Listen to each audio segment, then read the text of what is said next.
দস্তরখানা বিছিয়ে খাবার গ্রহণ করা এটি রাসূল করিম সাল্লাল্লাহু আলাইহি ওয়াসাল্লামের সুন্নত।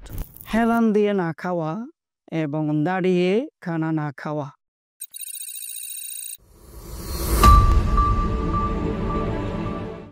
আসসালামু আলাইকুম ওয়া রাহমাতুল্লাহি ওয়া বারাকাতুহু। ইন্নাল হামদালিল্লাহ ওয়াসসালাতু ওয়াসসালামু আলা মান লা নাবিয়্যা বা'দা, আম্মা বা'দ। সুপ্রিয় দর্শক, মানাহিল টিভির পক্ষ থেকে আপনাদেরকে স্বাগতম।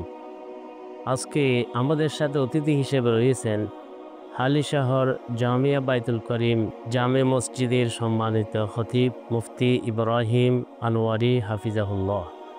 আজকে আমরা হযরতের কাছে জানতে চাইব যে ইসলামে খানা খাবার গ্রহণ করার নির্দেশনা অবশ্যই রয়েছে। এই জন্য আল্লাহ রাব্বুল আলামিন ফরজ ইবাদত নামাজ আদায়ের পরে রিজিক তালাশের জন্য নির্দেশ দিয়েছেন এবং খানা ফেরের ব্যাপারে মহান রাব্বুল আলামিন একটি চূড়ান্ত সুন্দর নির্দেশনা দিয়েছেন, কুলু ওয়াশরাবু ওয়ালা তুসরিফু, আহার করো, পান করো এবং সেখানে অতিরিক্ত করো না, সীমা লঙ্ঘন করো না। নবী সাল্লাল্লাহু আলাইহি ওয়াসাল্লাম খাবারের ব্যাপারে কিছু সুন্নাহ এবং আদাব আমাদেরকে বর্ণনা দিয়েছেন, যার মধ্যে মানুষের বন্দেগী পাওয়া যায়, যে পদ্ধতিতে খাবার গ্রহণ করলে মানুষের খানা পিনা ইবাদতে পরিণত হয়। তাই নবী সাল্লাল্লাহু আলাইহি ওয়াসাল্লামের বর্ণিত খাবারের সুন্নাহ এবং আদাব আমাদের সামনে তুলে ধরার জন্য আমি অনুরোধ করছি, প্লিজ। আসসালামু আলাইকুম ওয়া রাহমাতুল্লাহি ওয়া বারাকাতুহু। নাহমাদুহু ওয়া নুসাল্লি আলা রাসূলিহিল কারীম।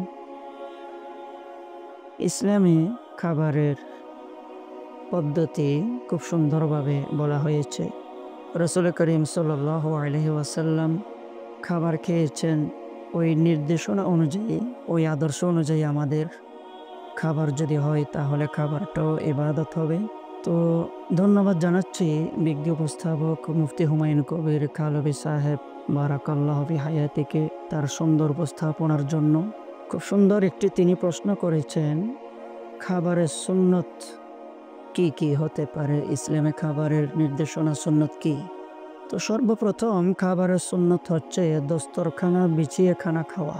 দস্তরখানা লাল রঙেরও হতে পারে বা হলুদ রঙেরও হতে পারে বা যে কোনো কালারে হতে পারে। দস্তরখানা বিছিয়ে খাবার গ্রহণ করা এটি রাসূল করিম সাল্লাল্লাহু আলাইহি ওয়াসাল্লামের সুন্নত। এবং ডান হাতে খাবার গ্রহণ করা, রাসূল সাল্লাল্লাহু আলাইহি ওয়াসাল্লাম বলেন, তোমরা ডান হাতে খাবার গ্রহণ করো, কেননা শয়তান বাম হাতে খাবার খায়। তাই ডান হাতে খাবার খাওয়া এটি একটি সুন্নত। বিসমিল্লাহ বলে খাবার শুরু করা এবং বসে খাবার গ্রহণ করা। দাঁড়িয়ে খাবার গ্রহণ করা নিষেধ করা হয়েছে। বসে খানা খাওয়া এটি একটি খানার সুন্নত এবং খানার কোনো দোষ না ধরা। রাসূল করিম সাল্লাল্লাহু আলাইহি ওয়াসাল্লাম তার ভালো লাগলে খেতেন, ভালো না লাগলে খেতেন না।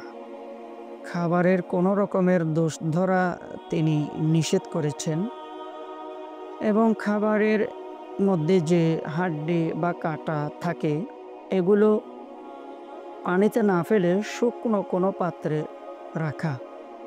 এগুলো বাড়ির কোনো একটি কর্নারে যদি রেখে আসা হয়, এগুলো জিনের খাবার, পোকামাকড়ের খাবার।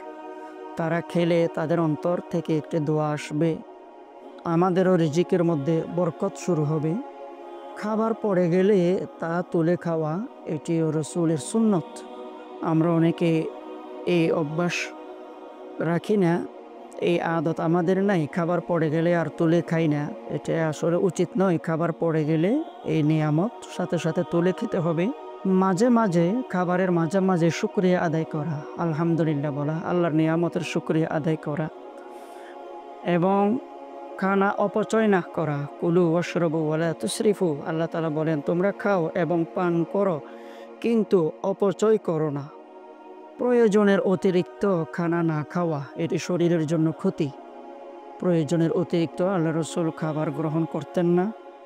হেলান দিয়ে না খাওয়া এবং দাঁড়িয়ে খানা না খাওয়া। তাই আমরা হেলান দিয়ে খানা গ্রহণ করব না এবং দাঁড়িয়ে কোনো সময় খাবার গ্রহণ করব না। আর খাবারে ফু না দেওয়া, রসুল করিম সাল্লাল্লাহু আলাইহি সাল্লাম নিষেধ করেছেন যে তোমরা গরম খাবারে বা পানিতে ফু দিবে না। খাবার ভালোভাবে চিবিয়ে খাওয়া, এটি রসুল সাল্লাল্লাহু আলাইহি সাল্লামের সুন্নত। তিনি খাবার ভালো করে চিবিয়ে খেতেন এবং খানার শেষে হাতের আঙ্গুল খাবার পাত্র চেটে খাওয়া, এটিও রসুলের সুন্নত। খাবার শেষে আরেকটি দোয়া আছে, এটি পাঠ করা সুন্নত, আলহামদুলিল্লাহিল্লাযী আত'আমানা ওয়া সাকানা ওয়া জাআলানা মিনাল মুসলিমিন। আর যদি কোনো দাওয়াত খাওয়া হয়, দাওয়াত খাওয়ার পরে এই দোয়া পড়তে হয়, আল্লাহুম্মা তু'ইমান আত'আমানি ওয়াসকিমান সাকানি। তো খাবারের আরেকটি অংশ হচ্ছে পানি। পানি পান করার সুন্নত, রাসূল করিম সাল্লাল্লাহু আলাইহি সাল্লাম বলেছেন ৩ পর্বে পানি পান করা, এটি সুন্নত। বিসমিল্লাহ বলে পানি পান করা সুন্নত, বসে পানি পান করা সুন্নত। প্রথমে একটু পানি পান করব, আর একটু পানি পান করব, তারপরে তৃতীয়বারে যতটুকু ইচ্ছা পানি পান করব, এরপরে আলহামদুলিল্লাহ বলবো। তো এই যে খাবারের সুন্নতগুলো ফিকহি কিতাবের মধ্যেও পাওয়া যায় এবং সিয়াসিত্তা কিতাবের, বিশেষ করে তিরমিজি শরীফের মধ্যে এই মাসালাগুলো জরুরি সুন্নতগুলো আমরা পাবো ইনশাআল্লাহ। আল্লাহ তাআলা আমাদেরকে সুন্নত তরিকায় খাবার গ্রহণ করার তৌফিক দান করুন, আমিন। ধন্যবাদ মুফতি ইব্রাহিম আনোয়ারি হাফিজাহুল্লাহ।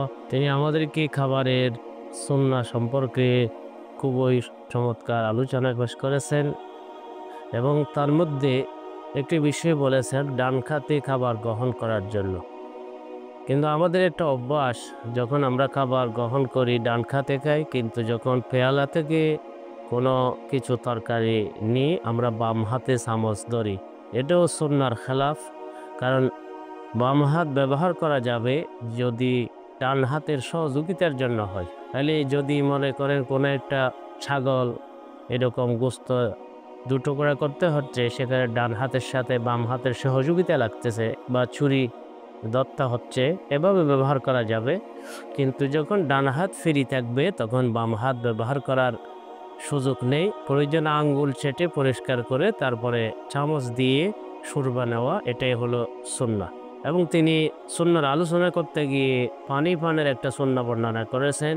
সেখানে একটা বিষয় লক্ষণীয় হলো যে অনেকে পানিতে গরম হওয়ার কারণে ফু দেয় এবং চায়ে ফু দেয়, কফিতে বা এরকম স্যুপে ফু দেয়। নবী সাল্লাল্লাহু আলাইহি ওয়াসাল্লাম এটা থেকে নিষেধ করেছেন। নাহান নবী সাল্লাল্লাহু আলাইহি ওয়াসাল্লাম আনিত তানাফফুসি ফিল হিনা। বিশেষ করে বড় পাত্র, কলসি, জগ ইত্যাদি যেখান থেকে অন্যরাও পানি গ্রহণ করবে সেখানে ফু দেওয়া একেবারে নিষেধ। তার কারণ হলো মানুষের যে কার্বন বাতাস বের হয় যা নেয় তা অক্সিজেন, যা বের করে তা কার্বন। ওই কার্বনের মধ্যে বিভিন্ন জীবাণু থাকতে পারে, সুতরাং ওই জীবাণু অন্যজনে পান করবে সেখানে যেতে পারে। তাই সেই কারণে রাসূল সাল্লাল্লাহু আলাইহি ওয়াসাল্লাম এটা নিষেধ করেছেন। হ্যাঁ, আপনার পাত্রে যেখান থেকে আপনি চা পান করতেছেন এখানে যদি বিশেষ প্রয়োজন হয় আপনি দিতে পারেন, তখন জীবাণু থাকলেও যেহেতু এটা আপনার ভিতরে আছে আপনার মধ্যেই যাবে, অন্য কারোর মধ্যে যাবে না।